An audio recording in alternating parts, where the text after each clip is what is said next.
әнкәй Сарасалыйка ул үзенең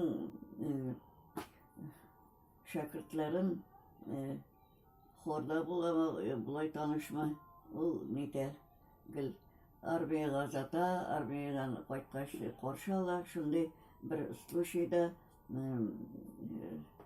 халык артисты кем әле Хафизов сөйли, что ул армияга киткәч, анда килеп кергәч, анда нәшеп Зарапады җибәрде ди миңа ди җыр, солдатым дигән җыр ди.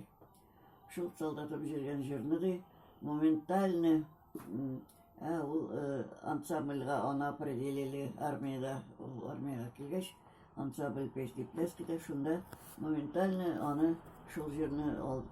Бу кайда, бу нинди җыр, кайдан алдың, ну сөйләп бирдем ди.